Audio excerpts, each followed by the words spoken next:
भगवान शिव अवतारी गोरक्षनाथ की धरती को प्रणाम करत बाटी। देवरहा बाबा के आशीर्वाद से ई जिला खूब आगे बढ़त बा। आज देवरहा बाबा की धरती पर हम चौरी चौरा के महान लोगन का स्वागत करत बाटी और आप सबै के नमन करन बाटी। उत्तर प्रदेश की गवर्नर श्रीमती आनंदीबेन पटेल जी, यशस्वी और लोकप्रिय मुख्यमंत्री योगी आदित्यनाथ जी, यूपी सरकार के मंत्रीगण,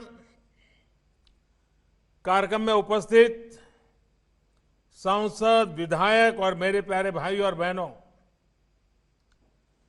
चौरी चौरा की पवित्र भूमि पर देश के लिए बलिदान होने वाले, देश के स्वातंत्र संग्राम को एक नई दिशा देने वाले वीर शहीदों के चरणों में मैं प्रणाम करता हूं, आदरपूर्वक श्रद्धांजलि देता हूं।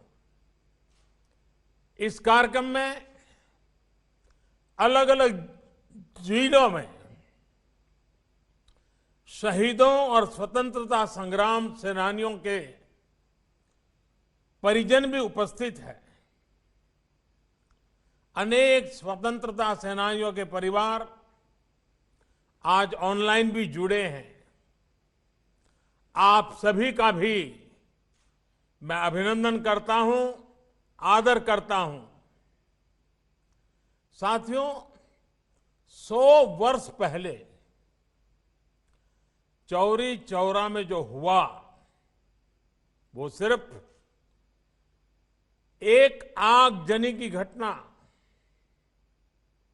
एक थाने में आग लगा देने की घटना सिर्फ नहीं थी। चौरी चौरा का संदेश बहुत बड़ा था, बहुत व्यापक था। अनेक वजहों से पहले जब भी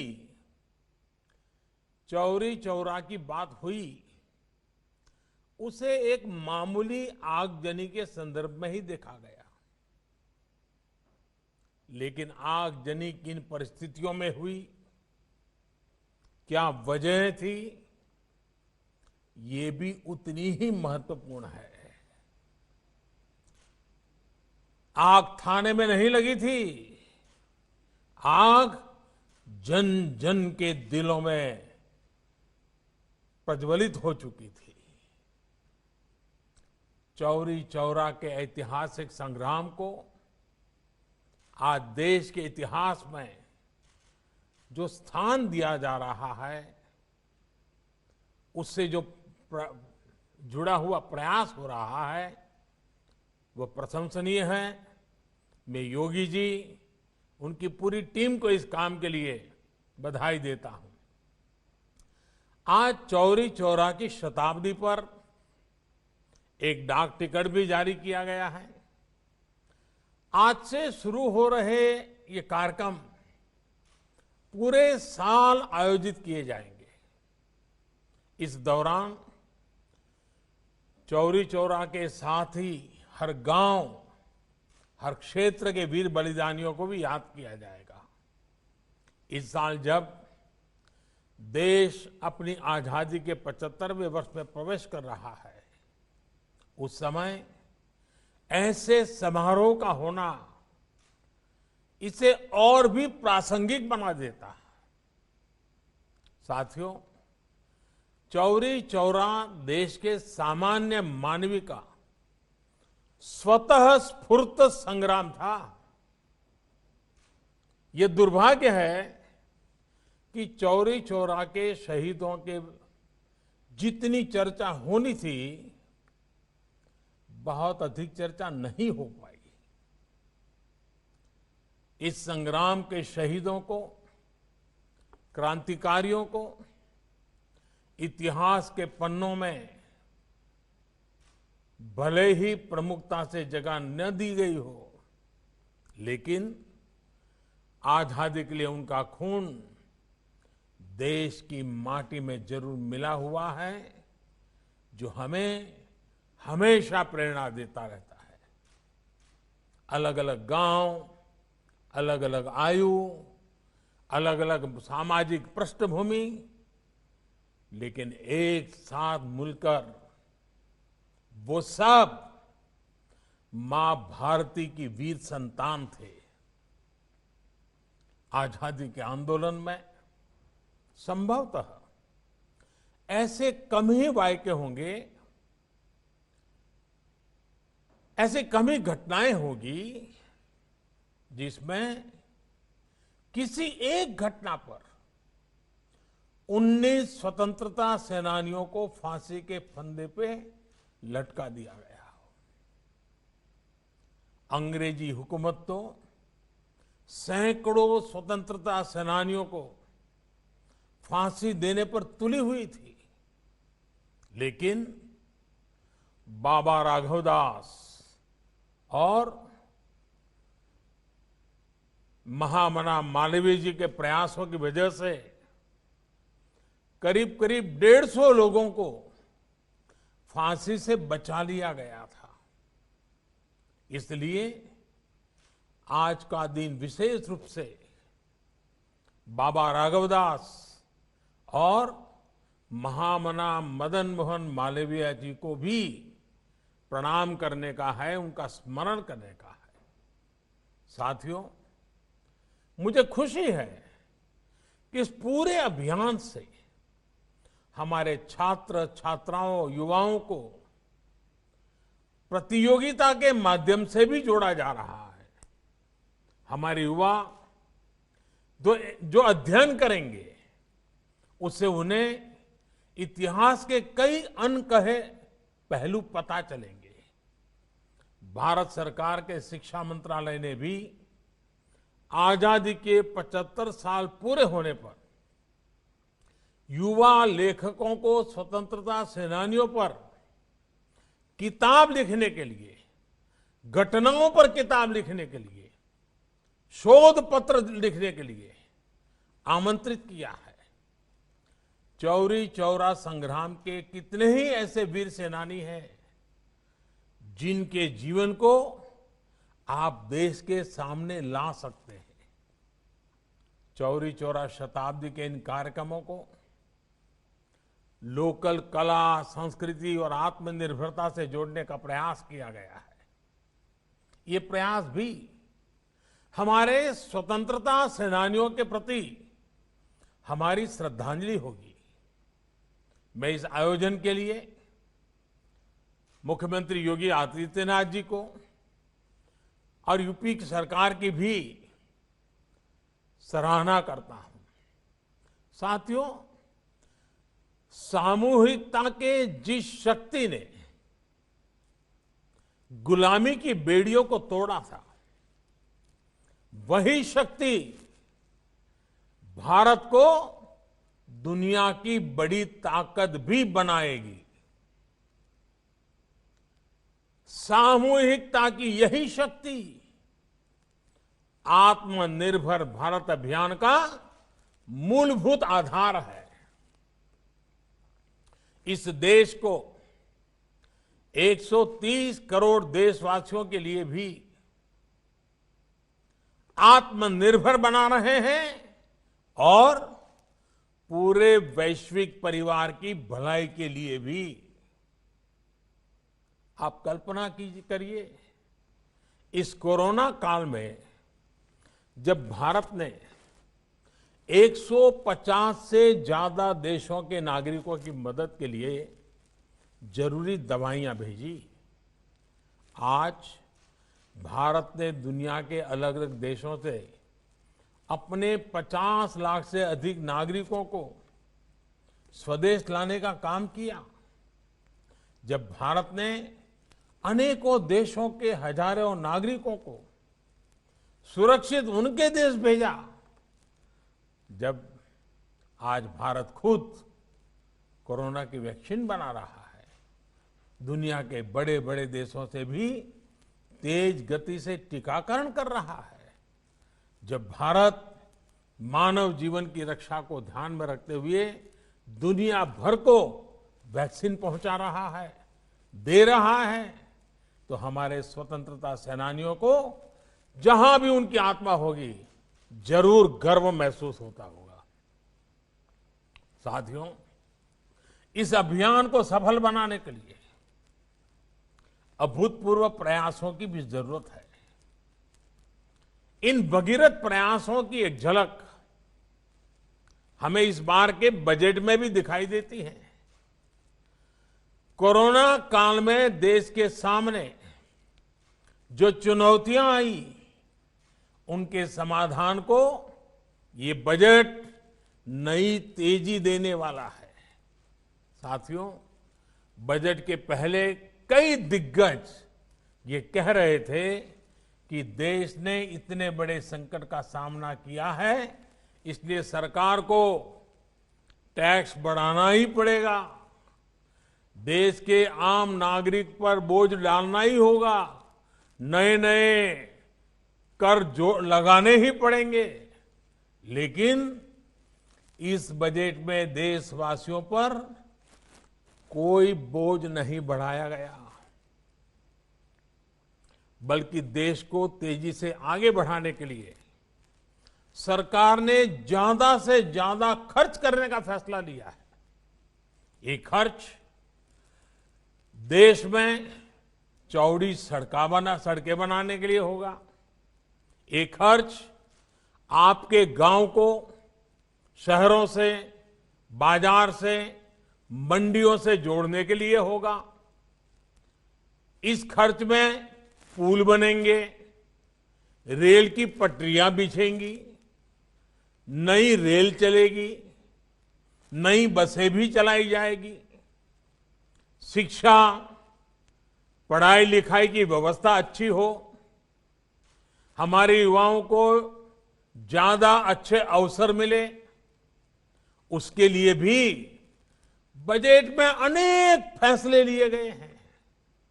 और साथियों, इन सब कामों के लिए काम करने वालों की भी तो जरूरत पड़ेगी। जब सरकार निर्माण पर ज्यादा खर्च करेगी तो देश के लाखों नौजवानों को रोजगार भी मिलेगा, आमदनी के नए रास्ते खुलेंगे। साथियों, दशकों से हमारे देश में बजट का मतलब बस इतना ही हो गया था कि किसके नाम पर क्या घोषणा कर दी गई। बजट को वोट बैंक के हिसाब किताब का वही खाता बना दिया गया था। आप सोचिए, आप भी अपने घर में आने वाले खर्चों का लेखा जोखा अपनी वर्तमान और भविष्य की जिम्मेदारियों के हिसाब से करते हैं, लेकिन पहले की सरकारों ने बजट को ऐसी घोषणाओं का माध्यम बना दिया था जो पूरी ही नहीं कर पाते थे। अब देश ने वो सोच बदल दी है, अप्रोच बदल दी है। साथियों, कोरोना काल में भारत ने जिस तरह से इस महामारी से लड़ाई लड़ी है, आज उसकी तारीफ पूरी दुनिया में हो रही है। हमारे टीकाकरण अभियान से भी दुनिया के कई देश सीख रहे हैं। अब देश का प्रयास है कि हर गांव कस्बे में भी इलाज की ऐसी व्यवस्था हो कि हर छोटी मोटी बीमारी के लिए शहर की तरफ भागना न पड़े। इतना ही नहीं, शहरों में भी अस्पतालों में इलाज कराने में तकलीफ न हो, इसके लिए भी बड़े फैसले लिए गए हैं। अभी तक आपको अगर कोई बड़ा टेस्ट या चेकअप कराना होता है तो आपको अपने गांव से निकल करके गोरखपुर जाना पड़ता है, या फिर कई बार आप लखनऊ या बनारस तक चले जाते हैं। आपको इन दिक्कतों से बचाने के लिए अब सभी जिलों में आधुनिक टेस्टिंग लैब बनाई जाएगी। जिले में ही चेकअप की व्यवस्था होगी और इसलिए देश ने बजट में स्वास्थ्य के क्षेत्र में भी पहले से काफी ज्यादा खर्च की व्यवस्था की है। साथियों, हमारे देश की प्रगति का सबसे बड़ा आधार हमारा किसान भी रहा है। चौरी चौरा के संग्राम में तो किसानों की बहुत बड़ी भूमिका थी। किसान आगे बढ़ेंगे, आत्मनिर्भर बने, इसके लिए पिछले 6 सालों में किसानों के लिए लगातार प्रयास किए गए हैं। इसका परिणाम देश ने कोरोना काल में देखा भी है। महामारी की चुनौतियों के बीच भी हमारा कृषि क्षेत्र मजबूती से आगे बढ़ा और किसानों ने रिकॉर्ड उत्पादन करके दिखाया। हमारा किसान अगर और सशक्त होगा तो कृषि क्षेत्र में ये प्रगति और तेज होगी। इसके लिए इस बजट में कई कदम उठाए गए हैं। मंडियों किसानों के फायदों का बाजार बने, इसके लिए 1000 और मंडियों को इनाम से जोड़ा जाएगा। यानी मंडी में जब किसान अपनी फसल बेचने जाएगा तो उसे और आसानी हो जाएगी। वो अपनी फसल कहीं भी बेच सकेगा। इसके साथ ही ग्रामीण क्षेत्र के लिए इंफ्रास्ट्रक्चर फंड को बढ़ाकर 40,000 करोड़ रुपए कर दिया गया है।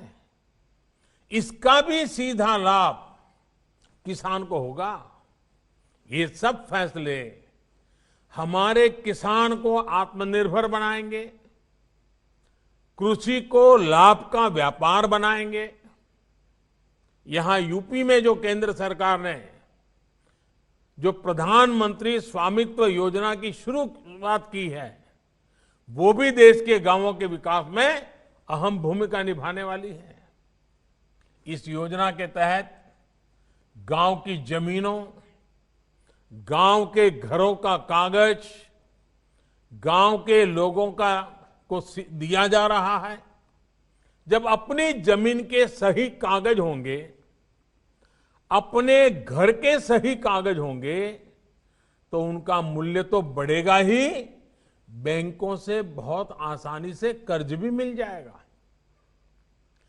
गांव के लोगों के घर और जमीन पर कोई अपनी बुरी दृष्टि भी नहीं डाल पाएगा। इसका बहुत बड़ा लाभ देश के छोटे किसानों को, गांव के गरीब परिवारों को होगा। साथियों, आज ये प्रयास किस तरह देश की तस्वीर बदल रहे हैं, गोरखपुर खुद में इसका बहुत बड़ा उदाहरण है। क्रांतिकारियों की ये धरती कितने ही बलिदानों का गवाह ये क्षेत्र, लेकिन पहले यहां क्या तस्वीर होती थी? यहां कारखाने बंद हो रहे थे, सड़कें खस्ता हाल थी, अस्पताल खुद में बीमार हो गए थे। लेकिन अब गोरखपुर खाद कारखाना फिर से शुरू हो रहा है। इसमें किसानों को भी लाभ होगा और युवाओं को रोजगार भी मिलेगा। आज गोरखपुर में एम्स बन रहा है। यहां का मेडिकल कॉलेज और अस्पताल हजारों बच्चों का जीवन बचा रहे हैं। पिछले कई दशकों से यहां इंसेफेलाइटिस, जिसका उल्लेख अभी योगी जी ने किया, बच्चों का जीवन निगल रही थी। लेकिन योगी जी के नेतृत्व में गोरखपुर के लोगों ने जो काम किया, अब उसकी प्रशंसा दुनिया की बड़ी बड़ी संस्थाएं कर रही हैं।